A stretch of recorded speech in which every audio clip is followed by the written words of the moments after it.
Good morning. Hope you can hear me, hope this works. Okay, sun's just coming out, it's 9:45. Been out here since about 8:30. Was up at 6 this morning, done my reading, got out here early because we've got clear skies. So I'm just going to have a waffle. I made a video the other day with my live. I always come across dead strong. So, you know, and that's what it's like when you've got passion and meaning driving you, you know what I mean? You don't, when you get into the ring or you're fighting or you're training, whatever, you're not swapping knitting patterns, you know, you've got to go in there with a warrior spirit. And that's the same in business, that's the same in anything that you're passionate about, where you're going uphill, you're going against the odds. Now, I've been training since martial arts since the age of 9, and I'm soon to be 53 this month. I've been teaching as a performance coach, human performance coach, personal trainer for 27 years. I never learned to read till I was 29. Now I keep going over the same stuff, and this is what my history is. And it's the same with everybody. You listen to them, they're always repeating the same sort of stuff, because that's what their history is.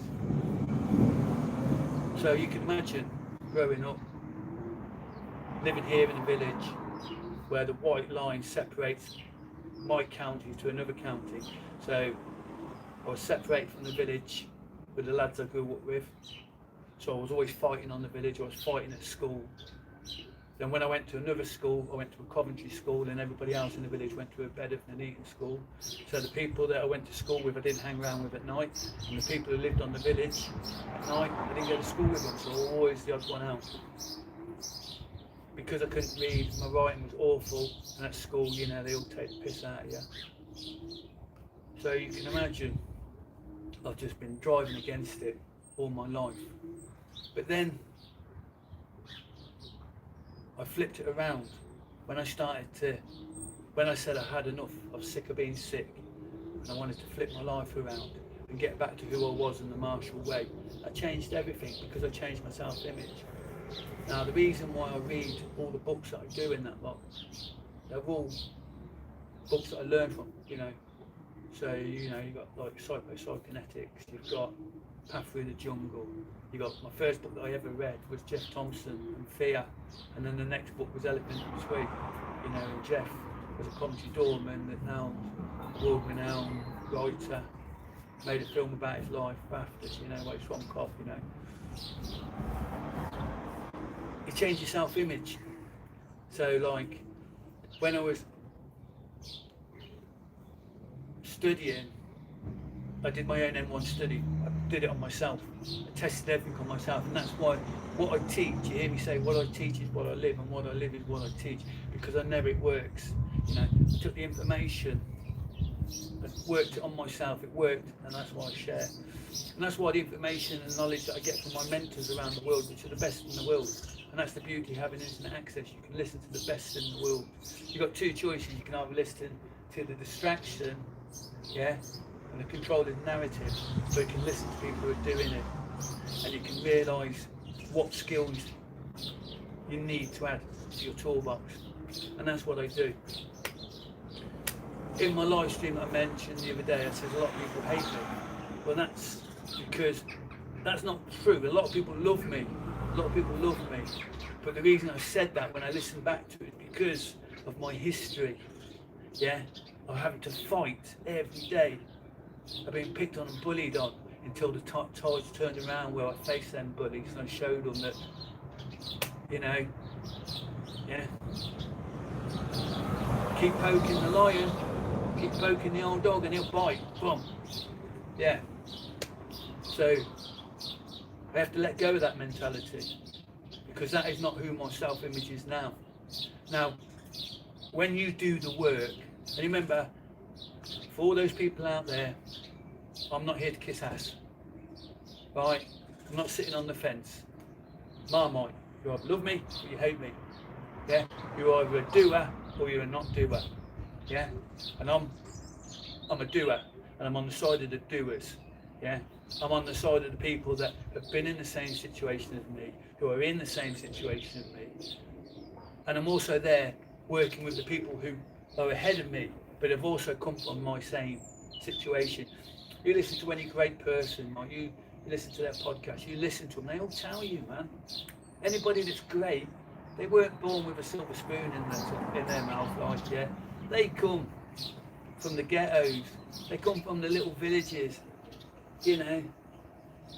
They came from the tribes, and they became some of the most successful people, these successful people in the world, you know. So go back and listen to them people. Now, also, you can't jump to see where they are now and say, right, this is where I want to be. You have to look at where they came from and the steps that they followed. So if you understand where you are on that journey, and you go, right, okay, when they were in this situation where I am in now, what was the next step that they took? Yeah, and that's where you go. You go and take the next step that they took when they were in the same situation you are. You can't do what they're doing right up here because you're not there, you're down here. But it means that you just follow the path that they were on. What was the next step that they took when you're in the position that you are now? Yeah, and that's how you make things work. Now, you see these kettlebells. 1998, I came across the Russian method, right, yeah? And what they used behind the Iron Curtain with the belts. 1998. I was one of the first 3 people in England to be talking about kettlebells and to be out there teaching them. Now, when I did that, yeah, people looked at me as if I was crazy, as if it was dangerous. Yeah. But I recognised, and I did the exercises, and then it took me years to get a kettlebell. Actually, someone I know who did some bodyguarding in Russia brought one back for me on the plane himself, and that's how I got my first kettlebell.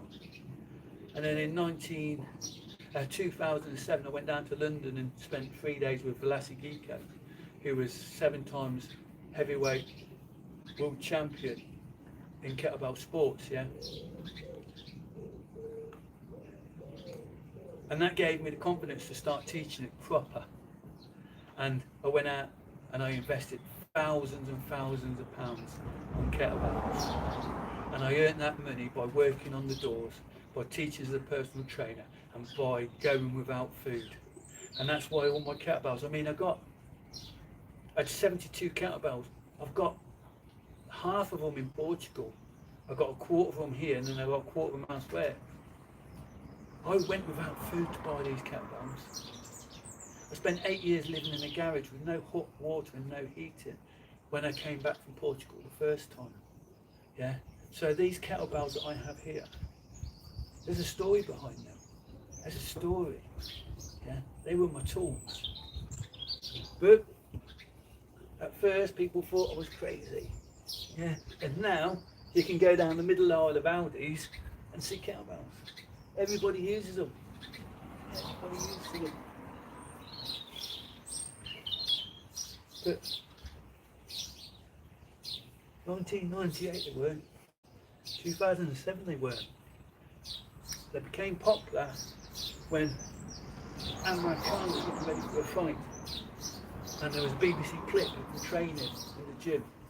And you seen him working with a kettlebell.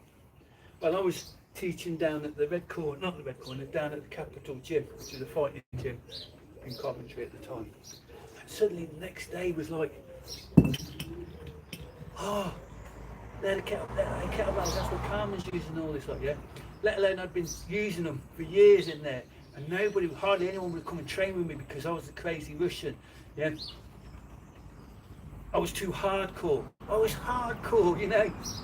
So that's why I'm a performance coach, because I've always worked at that end of the field, like, yeah.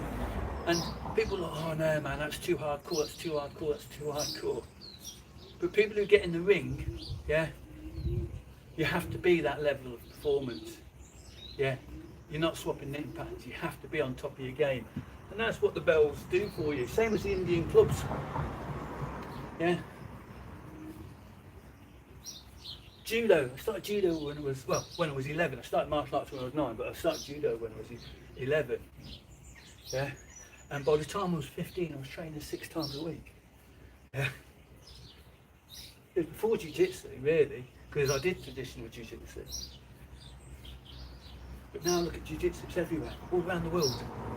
You've got jiu-jitsu academies, multiple academies in each city. But back in the day, same as the USA, it was nothing.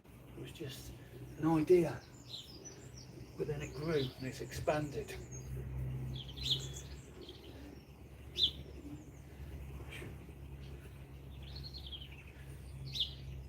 People always say to me, with things that I've done, oh, you made that look easy. Well, that's the proof of the work that you've put in. When you make things look easy and then somebody has a go at it, you're like, whoa, that's tough. That shows you the work that you've done. And that's the same with any skill. With dancers, ballerinas, with gymnasts, with weightlifters, you know, performance, powerlifting, with anything where you've got somebody that has spent years and decades dedicating their time to perfecting their skills, to maximising on their talents, to building those talents. Because I tell you, again, when you look back at people, you realise that a lot of them, they weren't born with talent, they were born with a work ethic that made them who they are. Because you see it so many times, people who have a natural talent, yeah, because it came easy to them, they didn't put in the work, and in the end they got nowhere.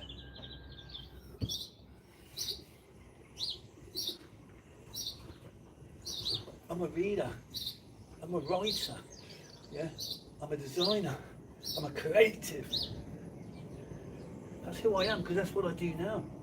But that ain't what I used to believe. I used to tell me a different story because I used to believe what people used to tell me. I used to believe that I couldn't read, that I was stupid, that if I had a brain it would be dangerous. It turns out, yeah, I've got a very unique way of thinking. Yeah? And when I put these into action, I get the results. Like the bounce. 1998. Nobody was using them. Nobody knew about them. I invested all that time, all that energy, all that money in getting the tools and learning the skills and then teaching. I actually got offered to write the NVQ level 3 qualification for kettlebells for Ofquat right back in the early days. And I turned it down.